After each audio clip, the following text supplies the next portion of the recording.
Okay, in the prior video to this one, it was a kind of overview of how to move the Lite 6 or UFactory robots around as a digital twin.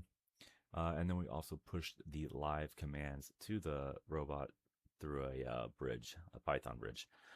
Okay, so let's just go ahead and just start with the bare basics of Egret, and let's just show the robot its working envelope, and we'll jog around the joints purely inside of Grasshopper. So inside of Egret, you'll see all the different kind of tool subsections. We have live, output, robots, targets, so on. The one that you're always going to be using is going to be called stage.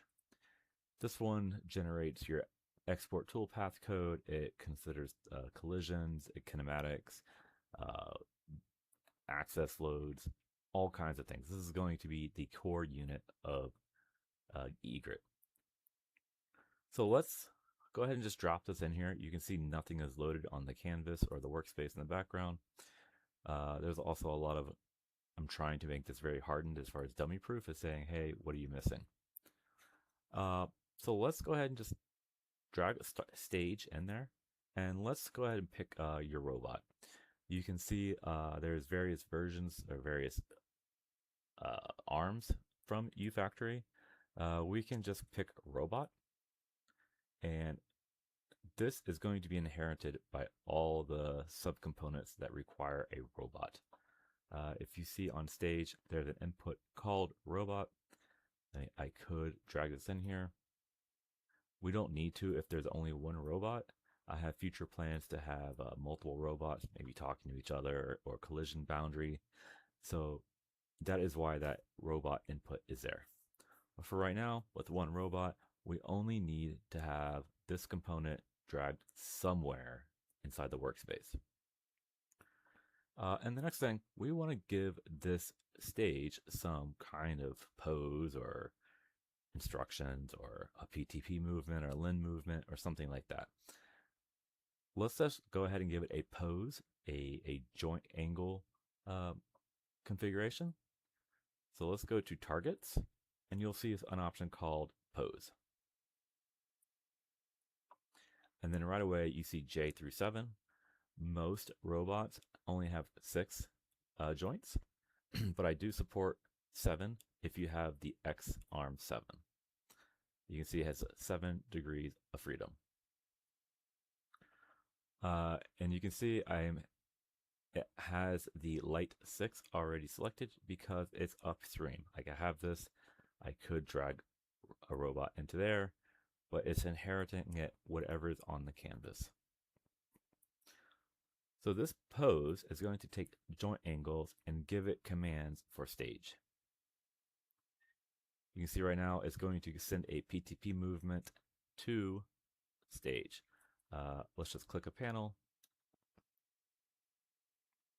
There, you can see the output of that. I can drag this into here, and you're gonna get an error. It says invalid. You can't send a text, like the panel text, to a robot command. So we can drag that right into there. We'll keep this panel here just for visualization. But right away, you see this like stick and ball joint type configuration. This is called a URDF. It's a unified robot description format. It's very common. You may see it in other applications for other robot arms or robotic systems. It's just the definition between the joints and the linkages in between. But right away, you can see that these links collide, but they don't collide in real life. It's just the offset measurements and displacement between each joint. So let's go ahead and make this look like a real robot. If you go over here, you can see it says real. It's off, or is currently set to false. If we set it to true, you can see I have my Lite 6. Again, I can change this to different arm. You can see down here under pose, that is inherited the xArm 5. It only has 5 axes, so it's only going to consider 1 through 5.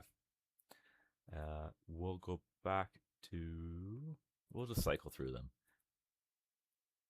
You can see that each robot updates. The URDF also updates. But let's go back to the Lite 6 is what I have on hand. And let's go ahead and just make a bunch of number sliders. Let's just set it to, let's say 1. I can't remember the actual joint range. We'll just make it simple for now. Negative 110 to 110. I'll make a few of these. I guess that might be one extra. Let's see. But you can see the tool slider inherits the J6,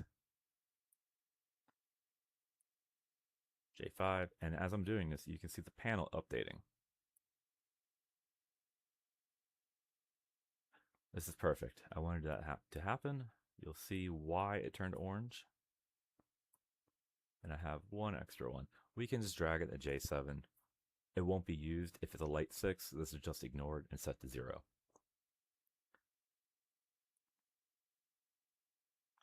So why did this turn orange?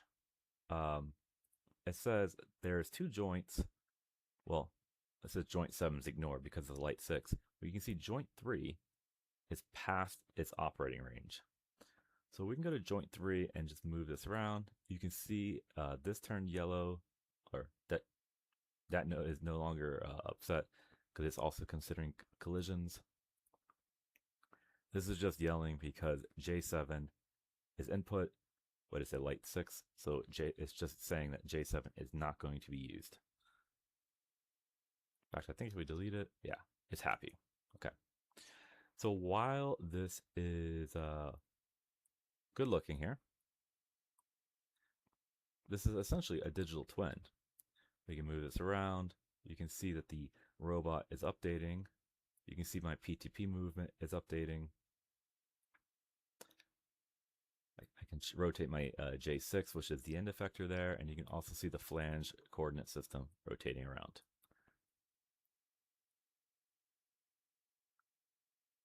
And then if I go in there, you can see it turned yellow again, and it's colliding. This is also yelling. When your programs get more complex, we can double click inside a stage, and you can kind of see where the joints are colliding. We can simulate and play the coordinate path, and we will eventually build up to that as we get better equipped or better understanding of how Egret works. But while we're still in this screen and we're at the basics, I will bring this back to a known or a good configuration. There. Cool.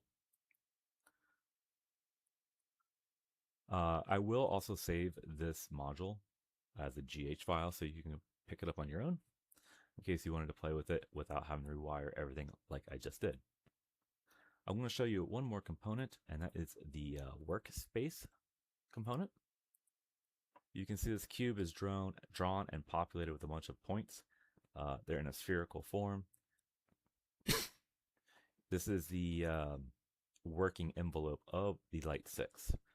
So if I change this to a 5, you can see it expanded a bit. It reaches a little bit more. So I know that I am inside. Whatever I do end up doing is inside my working envelope. And the real big one, you can see it expands with the robot as well. Again, I'm using the Lite 6. I'm going to keep that.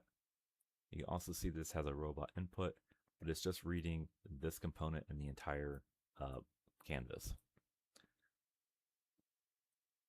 I am going to save it here, and then we'll expand upon this in the next video.